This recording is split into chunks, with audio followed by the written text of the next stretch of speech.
أعوذ بالله من الشيطان الرجيم بسم الله الرحمن الرحيم ربي اشرح لي صدري ويسر لي أمري واحلل عقدة من لساني يفقهوا قولي ربي زدني علما ربي زدني علما ربي زدني علما السلام علیکم ورحمۃ اللہ وبرکاتہ۔ اللہ تبارک و تعالی سب سے بڑا سخی ہے اور سخاوت کرنے والوں کو پسند کرتا ہے، سب سے بڑا محسن ہے اور احسان کرنے والوں کو پسند کرتا ہے۔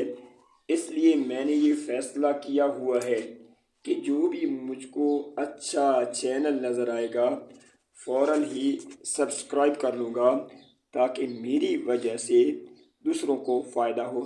اللہ تعالیٰ مجھے عمل کی سعادت نصیب فرمائے۔ میرے معزز مسلمان بھائیوں، آج میں آپ کو حسن اخلاق کے بارے میں قرآن و حدیث کی روشنی میں بتاؤں گا کہ جن کا اخلاق اچھا ہوتا ہے اللہ تبارک و تعالیٰ کہ وہ کتنے محبوب ہوتے ہیں اور اللہ تبارک و تعالیٰ ان پر کتنی مہربانیاں اور نوازشیں فرماتا ہے۔ حدیث مبارکہ ہے، حضرت عبداللہ بن عمر رضی اللہ تعالیٰ عنہ سے روایت ہے کہ رسول اللہ صلی اللہ علیہ وآلہ وسلم نے ارشاد فرمایا کہ تم میں سے وہ شخص مجھے سب سے زیادہ پیارا ہے جس کا اخلاق سب سے اچھا ہے۔ اس حدیث مبارکہ میں اچھے اخلاق کی اہمیت اور فضیلت بیان کی گئی ہے۔ اس سلسلے میں آپ صلی اللہ علیہ وآلہ وسلم کے ارشادات لاتعداد ہیں۔ اس سے اس حقیقت کی نشاندہی ہوتی ہے کہ آپ صلی اللہ علیہ وآلہ وسلم کی نظر میں اخلاق کی اہمیت کس قدر زیادہ تھی، چند کا ذکر ضروری ہے۔ کامل ایمان اور حسن اخلاق لازم و ملزوم ہے۔ مسلمانوں میں کامل ایمان اس کا ہے جس کی اخلاق سب سے اچھے ہوں۔ یہ نبی پاک صلی اللہ علیہ وآلہ وسلم کا فرمان ترمذی سے لیا گیا ہے۔ حب الہی کا ذریعہ حسن اخلاق ہی ہے۔ اللہ تبارک و تعالیٰ کی محبت ان کو ملتی ہے جن کے اخلاق اچھے ہوتے ہیں، جیسا کہ رسول اللہ صلی اللہ علیہ وآلہ وسلم نے ارشاد فرمایا، اللہ کے بندوں میں اللہ کا سب سے زیادہ پیارا وہ ہے جس کے اخلاق اچھے ہوں گے۔ اخلاق حسنہ عبادت کے قائم مقام ہیں۔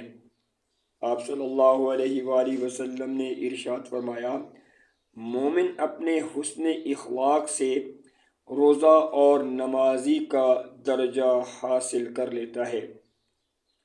حسن اخلاق رسول اللہ صلی اللہ علیہ وآلہ وسلم کی محبت کا باعث ہے۔ آپ صلی اللہ علیہ وآلہ وسلم ارشاد فرماتے ہیں، تم میں سے سب سے زیادہ میرا محبوب اور آخرت میں مجلس میں مجھ سے زیادہ نزدیک وہ لوگ ہوں گے جو تم میں خوش خلق ہیں، جن کا اخلاق اچھا ہے۔ آپ صلی اللہ علیہ وآلہ وسلم نے ارشاد فرمایا، تم میں سے سب سے اچھا وہ ہے جس کے اخلاق سب سے اچھے ہوں۔ اخروی اجر کے لحاظ سے اعلیٰ اخلاق سب اعمال سے بڑھ کر ہیں۔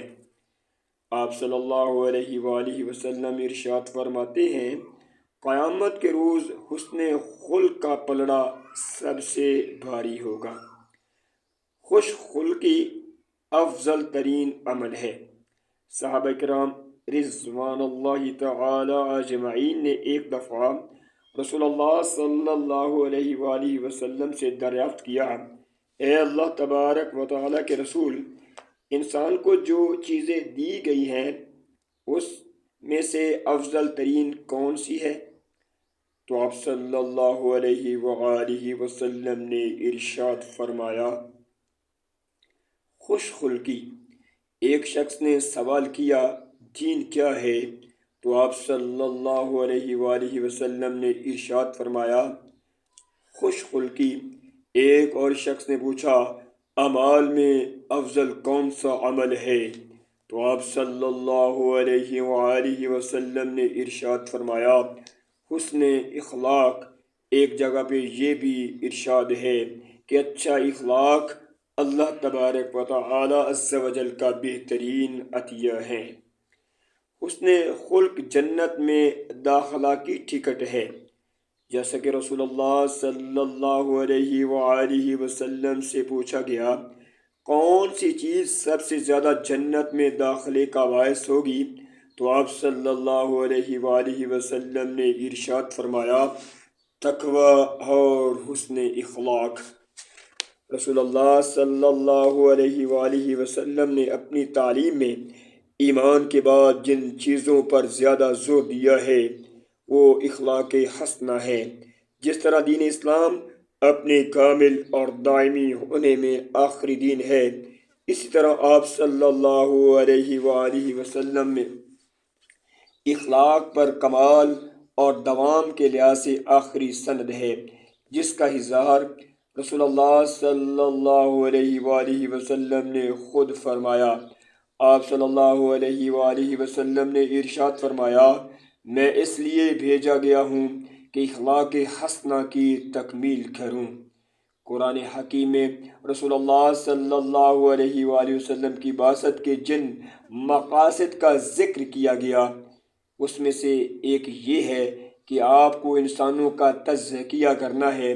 تزکیہ سے مراد انسان کے باطن کو کفر سے پاک کرنا اور اچھے اخلاق سے آراستہ کرنا۔ اخلاق میں اسوہ حسنہ، رسول اللہ صلی اللہ علیہ وآلہ وسلم نے صرف زبانی واعظ پر اکتفا نہیں کیا بلکہ اپنے اخلاق حسنہ کا عملی نمونہ بھی پیش کیا۔ انسان کی عملی سیرت کا نام ہی خلق ہے۔ قرآن مجید کے سوا کسی اور مذہب کے صحیفے نے اپنے رہنما کی نسبت اس بات کی کھلی شہادت نہیں دی کہ وہ اپنے عمل کے لحاظ سے بھی بلند ترین انسان تھے، لیکن قرآن کریم فرقان حمید نے صاف کہا اور دوست دشمن کے سامنے علل اعلان کیا، اور بے شک آپ بلند ترین اخلاق پر فائز ہیں۔ آخر میں اخلاق حسنہ کے سلسلے میں آپ صلی اللہ علیہ وآلہ وسلم کی ایک دعا بھی پڑھ لیجئے، سن لیجئے اور اپنے لیے بھی اللہ تبارک و تعالیٰ سے دعا کیجئے۔ آپ صلی اللہ علیہ وآلہ وسلم دعا فرمایا کرتے تھے اے اللہ، اے میرے پیارے اللہ، اے اللہ تو نے اپنے فضل سے میرے جسم کی ظاہری بناوٹ اچھی بنائی ہے۔ اے اللہ، اے میرے اللہ تو نے اپنے فضل سے میرے جسم کی ظاہری بناوٹ اچھی بنائی ہے، اسی طرح میرے اخلاق بھی اچھے کر دے، اسی طرح میرے اخلاق بھی اچھے کر دے۔ یہ رسول اللہ صلی اللہ علیہ وآلہ وسلم اللہ تبارک و تعالی سے دعا مانگا کرتے تھے کہ اے اللہ تو نے اپنے فضل سے میرے جسم کی ظاہری بناوٹ اچھی بنائی ہے، اسی طرح میرے اخلاق بھی اچھے کر دے۔ اللہ تبارک و تعالی عز و جل کی بارگاہ عالیہ میں التجا کرتے ہیں اے اللہ تبارک و تعالی اپنے رسول کریم صلی اللہ علیہ وآلہ وسلم کے طفیل ہمارے اخلاق اچھے بنا دے، ہمیں بد اخلاقی سے بد کرداری سے بچا لے، ہمیں اسلام کا عاشق بنا دے، ہمیں اپنا اور اپنے رسول کا غلام بنا دے، عاشق بنا دے، تابعدار بنا دے۔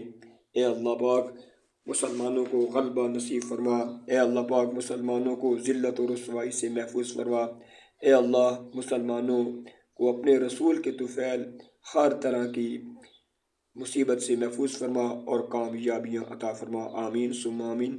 صلو علی الحبیب صلی اللہ علی محمد وعلی آلہ واصحابہ وبارک وسلم۔